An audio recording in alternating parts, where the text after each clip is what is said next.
आज या ठिकाणी 7 दिवसाच्या सप्ताह सोहळ्याची या ठिकाणी आजची सांगता काल्याच्या कीर्तनाने या ठिकाणी होत आहे। विविध धार्मिक कार्यक्रमांच्या माध्यमातून हा 7 दिवसाचा अखंड हरिनाम सप्ताह सोहळा या ठिकाणी पार पडला आणि कोणत्याही कार्यक्रमाची सांगता समारोप असो त्या ठिकाणी गोपाल कृष्णाचं चरित्र वर्णन करून त्या ठिकाणी त्याची सांगता त्या ठिकाणी होत असते। आणि अशा या गोपाल काल्याच्या कीर्तनाच्या सेवेकरता निवडलेला अभंग देहूच्या रहिवासी सुप्रसिद्ध साधू गात्याचे रचनाकार भगवत भक्त जगद्गुरु तुकोबारायांचा हा अभंग असून तुकोबाराय या अभंगाच्या माध्यमातून सांगतात, याल तरी याल लागे अवघे माझ्या मागे मागे, आजी दे तू पोट भरी तुरे म्हणाल तोरी, हळूहळू चला कोणी कोणाशी न बोला, आजी दे तू पोट भरी पुरी म्हणाल तू भरी, तुका म्हणे सांडा घाटे तिने नका भरू पोटे, आजी दे तू पोट भरी पुरी म्हणाल तू भरी, विठाला विठाला विठाला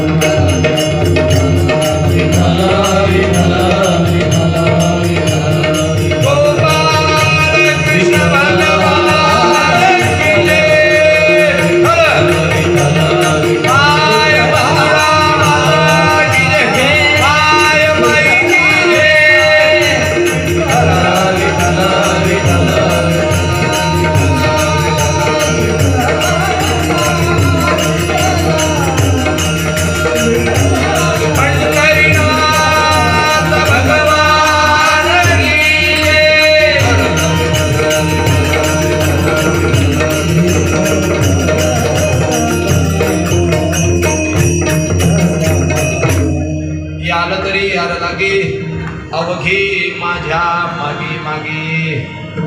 काल्याचं कीर्तन त्या ठिकाणी म्हटलं की चरित्र ते उच्चारावे देवे केले गोकुळी, ज्या भगवान परमात्म्याने चरित्र केलं पण कुठे केलं? गोकुळात केलं, मथुरेत केलं, द्वारकेत केलं।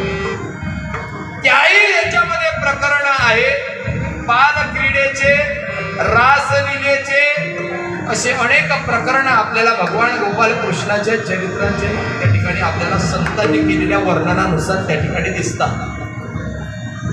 पण संप्रदायाच्या नियमानुसार काल्याचं कीर्तन त्या ठिकाणी म्हटलं की त्या काल्याच्या कीर्तनामध्ये भगवान गोपाल कृष्णाचं चरित्र वर्णन करणं याचं नियम आहे, पण ते चरित्र नेमकं कुठलं वर्णन करावं? देवे केले गोकुळी, मथुरेतलं नाही, द्वारकेमध्ये भगवान परमात्म्याने 100 वर्ष त्या ठिकाणी काढले।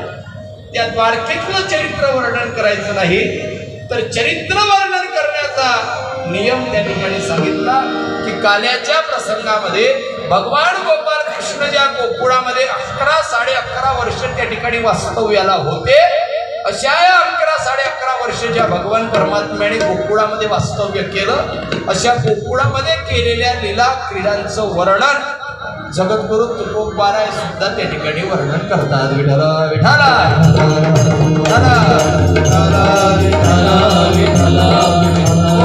प्रसंग काल्याचा आहे आणि काला म्हटलं की त्या ठिकाणी वेगळं सांगण्याची गरज पडत नाही कोणाला, की काला झाल्यावर कार्यक्रमाचा सप्त्याचा समारोप झाला। सांगायची गरज नाही। शाळेचा एकदा निकाल लागला रे लागला, पोरांना वर्षभर केलेल्या मेहनतीच्या फळाची मार्कलिस्ट हातात आली आणि ती मार्कलिस्ट वाचून त्या ठिकाणी पास झालं कळल्याच्या नंतर पोरांना सांगाच लागत नाही की तुम्ही समोरच्या वर्गात गेले, बरोबर समजता। लग्नामध्ये मंगलराष्ट्रक पास झाल्याच्या नंतर नवरी नवरदेवाच्या गळ्यात हार पडल्यावर आयोजकांना पोरीच्या बापाला पोराच्या बापाला वेगळं सांगाच लागत नाही की आता तुम्ही जेवाच्या पंक्तीकडे वळावं, सांगाच लागत नाही, नियम आहे मला। त्याप्रमाणे काला म्हटलं की सप्ताह सोहळ्याची सांगता आहे हे आपल्याला त्या ठिकाणी निश्चित लक्षात येते। आणि तो काला म्हणजे नुसता काला नाही, तर काला हा एक प्रकारचा प्रसाद आहे आणि त्या प्रसादाचं ग्रहण आपल्याला या ठिकाणी आज करायचं आहे। ज्या 7 दिवसामध्ये आपण तो परमार्थ या ठिकाणी या जयंती महोत्सवाच्या निमित्ताने केला, त्या केलेल्या परमार्थाचं संतांच्या सहवासामध्ये राहून संत साहित्य वाचल्याचं आणि तुम्ही आम्ही केलेल्या नामचिंतनाचं फळ म्हणजे काय आहे तर तुम्हा आम्हाला आज काल्याच्या रूपाने मिळणारा प्रसाद आहे. विठ्ठल विठ्ठल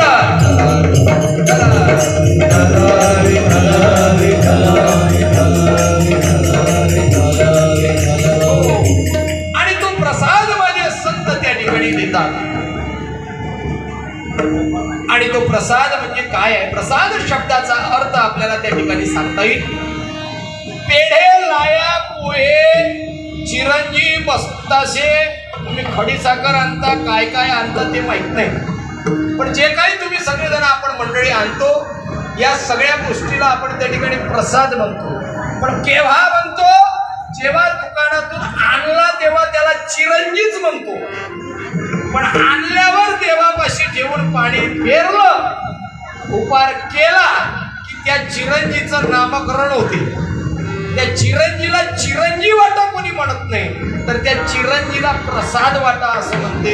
याचं कारण संतांच्या सहवासामध्ये भगवंताच्या सहवासामध्ये जोही जीव सजीव असो निर्जीव असो वस्तू ती त्या संतांच्या भगवंताच्या सहवासात आली की त्याचं नामकरण बदलतं. विठ्ठल विठ्ठल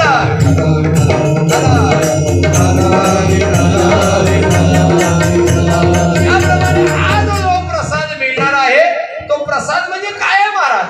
प्रसाद शब्दाचा अर्थ आपल्याला जर करता आला तर शास्त्र सांगतं प्रसाद म्हणजे प्रसन्नता. प्रसाद शब्दाचा अर्थ होतो प्रसन्नता. आणि तुम्हाच्या जीवनामध्ये असणाऱ्या दुःखाची सांगता जर कोणी करू शकत असेल समारोप कोणी करू शकत असेल तर तो समारोप प्रसन्नतेशिवाय होऊ शकत नाही.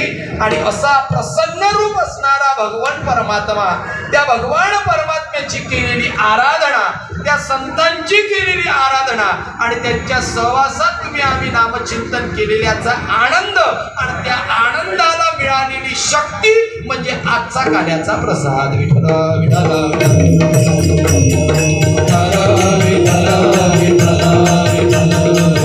महाराज प्रसाद करत असताना प्रसाद ग्रहण करत असताना आणि प्रसाद खाण्याचे अधिकारी बनत असताना आम्हाला संत सांगतात तुम्ही अधिकारी तेव्हाच बनू शकता जेव्हा तुम्ही संतांच्या सहवासात राहाल. प्रसाद कोणालाही मिळत नाही. काला मंदिरात झाला हो ना चला रस्त्यावर लोक चालले घ्यावं घ्यावं घ्यावं महाप्रसाद देईल काला देणार नाही.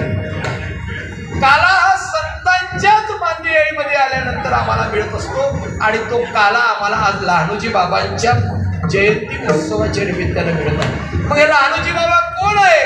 काय आहे ही परंपरा? आदिनाथ गुरु सकळ चिदांचा मचिंद्र दयाचा मुख्य शिष्य मचिंद्राने बोध गोरक्षा शिकला गोरक्ष वळला गहनी प्रसादे निवृत्ती दातार ज्ञान देवासार. या ज्ञानोपारायांचा साक्षात्कार हैवंतीनाथांना हैवंतीनाथांचा साक्षात्कार कृपा आशीर्वाद आरवीच्या मायबाईंना आहे.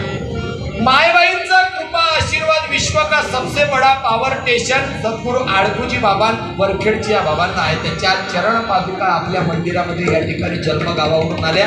बाबांच्या नावाने एकदा जोरदार टाळी दिली पाहिजे. हे वाक्य आहे.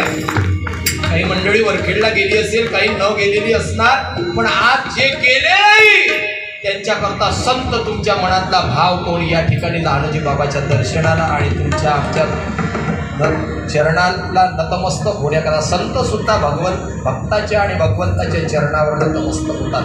फक्त संतांनी सांगितलेल्या मार्गावर चालणारा तो भक्त पाहिजे. अभिमान देवाला आणि संतालाही वाटतो. विठ्ठल विठ्ठल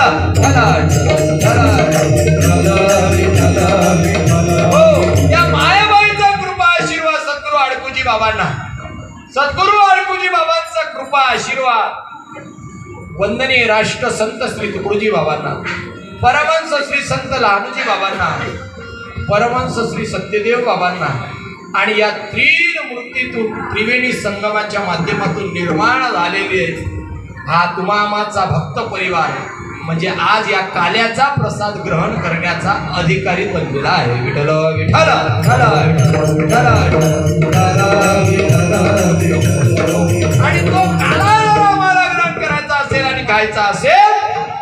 त्याच्याकरता आमची भक्ती पूर्णत्वाला गेली पाहिजे आणि भक्तीशिवाय मुक्ती नाही आणि मुक्तीशिवाय आणि त्या भक्तीशिवाय शक्ती नाही आणि अशी जर भक्ती तुम्ही आम्ही जर त्या ठिकाणी इमाने इदबारे जर त्या संतांची भगवंताची केली तर जीवनाचं कल्याण आहे. भक्ती विना उद्धार नाही. भक्तीसाठी निर्धार पाहिजे मनाचा. ऐका भाव देवाचा देवाचा, ऐका भाव देवाचा देवाचा.